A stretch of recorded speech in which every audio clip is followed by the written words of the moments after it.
Nuestra mesa de hoy va a ser sobre la COP26 y para ello tenemos, como en la nueva normalidad exige, un formato híbrido, un enlace hasta Glasgow, Escocia, con el doctor Rodolfo Lasi, director ambiental de la OCDE, y vamos a tener aquí en el estudio, tenemos ya aquí en el estudio a Katy Gregoire, que es directora ejecutiva de ProNatura. Bienvenidos a ambos y sin preámbulos, vamos directo, doctor Lasi. ¿Qué expectativas hay que tener respecto de esta reunión, de esta COP26 y cómo puede impactar en los objetivos ambientales de México? Bueno, la perspectiva es de que logremos que el Acuerdo de París, en lugar de tener la meta de 2 grados, tenga la meta de no elevar la temperatura del planeta 1.5 grados centígrados. Porque hay muchos países, incluyendo México, que son altamente vulnerables a una elevación de esa temperatura. La verdad es que los fenómenos hidrometeorológicos extremos se están exacerbando más rápidamente de lo que los científicos estaban pensando y México es uno de los países altamente vulnerables. Esta meta nos conviene porque además está detonando un financiamiento global para poder desplazar de manera masiva tecnologías limpias y así como hacer inversiones en adaptación en aquellos ecosistemas con las comunidades que están o que tienen mayor riesgo a huracanes, a olas de calor, a inundaciones, a todos estos fenómenos que ya están afectando en todas partes del planeta. Claro, y que nos tienen además con el alma en vilo cada vez que llega la temporada de huracanes o cada que viene la temporada de secas con los incendios, en fin. 2 de los acuerdos que ya se alcanzaron fue uno sobre preservación de bosques y otro sobre el metano. En ambos participa México y en ambos hay altas expectativas sobre lo que puede ocurrir en nuestro país a raíz de su participación.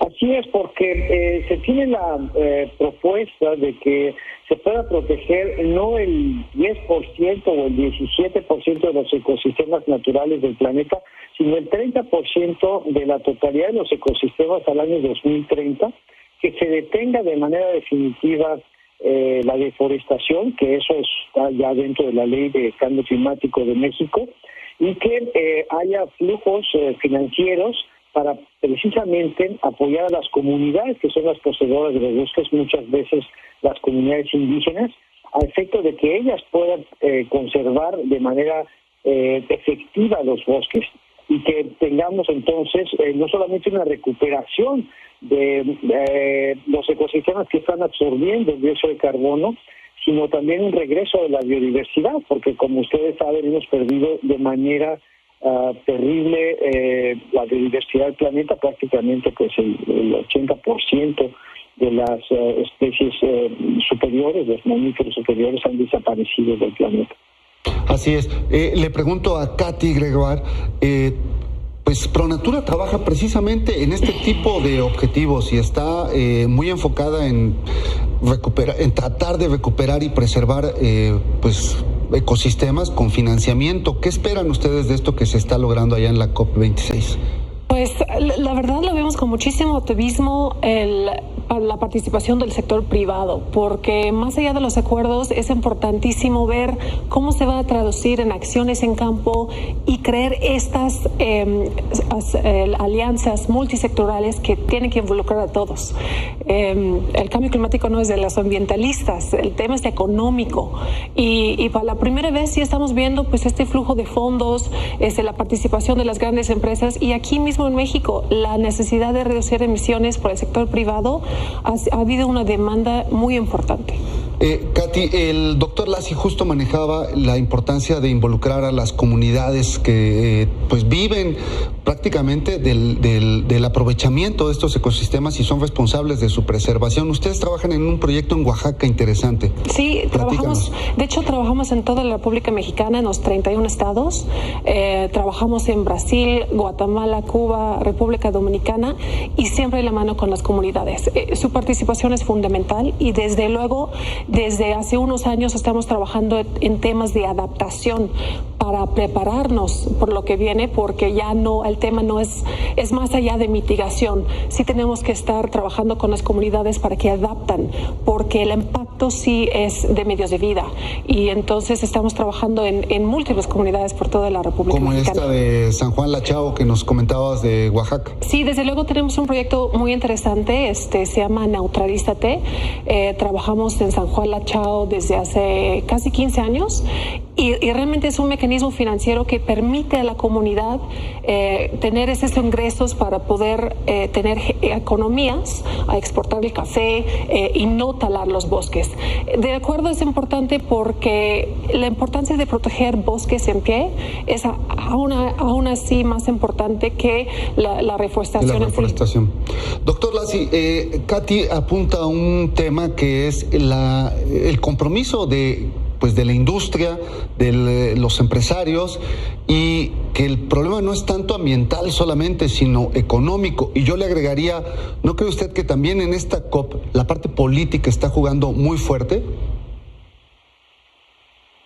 Definitivamente, China, Rusia, si bien han mandado sus delegaciones, a nivel presidencial, a nivel, digamos, de jefe de Estado, no estuvieron presentes, pero incrementaron su ambición. Realmente están adoptando el nuevo paradigma de cambio climático, que es la neutralidad cero carbono, y eso es parte del Acuerdo de París, lograr el balance de las emisiones antropogénicas con las remociones naturales de los ecosistemas antes del año 2050 o durante el año 2050, como ahorita es la meta que tiene México.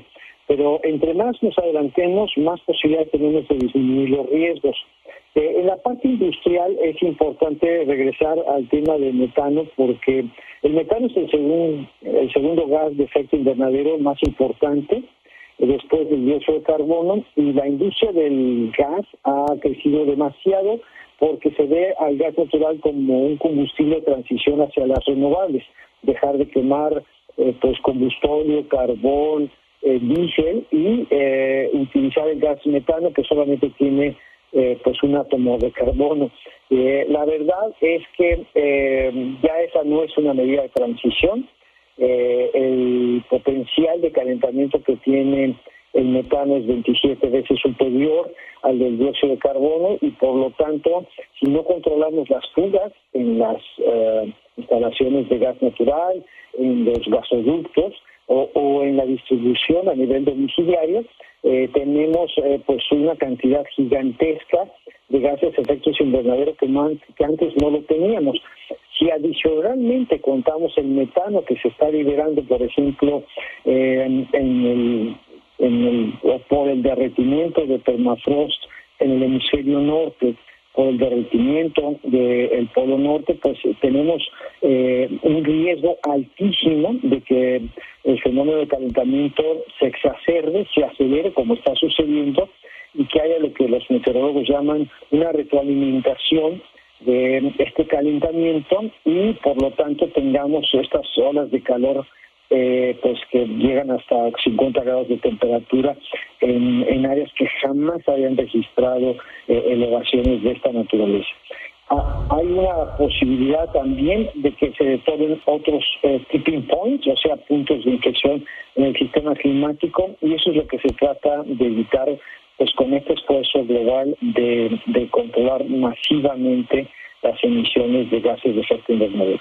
Y si ocurre este escenario, pues lo que pintaron los expertos del panel intergubernamental sería apenas un mal sueño, porque estaríamos realmente ante una pesadilla climática por este calentamiento. Katy, ¿cómo evaluar el esfuerzo que se está haciendo por parte de algunos países en su repercusión en los países en desarrollo? Porque esto tiene que ver también con un tema de consumo y de quién genera más contaminación. Por supuesto, y sabemos que a partir del Acuerdo de París, ninguno de los países del G20 ni acercaron a las metas, y ahora lo que vemos es una clara limitante del tiempo, porque ciertamente las metas tienen que ser mucho más ambiciosas y países como México, pues sí, y otros países del mundo siguen siendo los más vulnerables. Un tema importante de las emisiones que quisiera añadir es esta idea de las empresas y la industria buscar más allá del alcance uno en la inventario de sus emisiones, de nada más reducir y mitigar las emisiones propiamente hechas por ellos, sino que en toda su cadena de valor. Entonces, hoy por hoy hay empresas de México que están buscando y siendo responsable de las emisiones de sus proveedores, de sus clientes y todo su proceso. Entonces, si empezamos a tener este ciclo virtuoso, sí podemos tener reducción de emisiones importante, pero la participación del sector privado va a ser fundamental. Doctor Lassi, queda todavía una semana más de discusiones y negociaciones. Un último comentario para hoy sobre qué esperar. Pues tal vez el comentario que podríamos hacer es de que se tiene que terminar el Rule Book, que es en realidad el manual de implementación del Acuerdo de París, en esta semana que queda de negociación. Es el artículo 6, el que habla de mercados de carbono, de darle un precio a las toneladas de dióxido de carbono que se emiten a la atmósfera, el que está pendiente aún. Y la idea es de que al terminarse el Rule Book, o sea, tengamos ya la posibilidad de implementar al 100% el Acuerdo de París. O sea, tengamos el financiamiento, tengamos una meta más ambiciosa y abordemos todos los temas, no nada más la reducción de los contaminantes, sino también la adaptación que pues las comunidades más frágiles deben de realizar. Muy bien. Katy, Pronatura trabaja precisamente con bonos de carbono.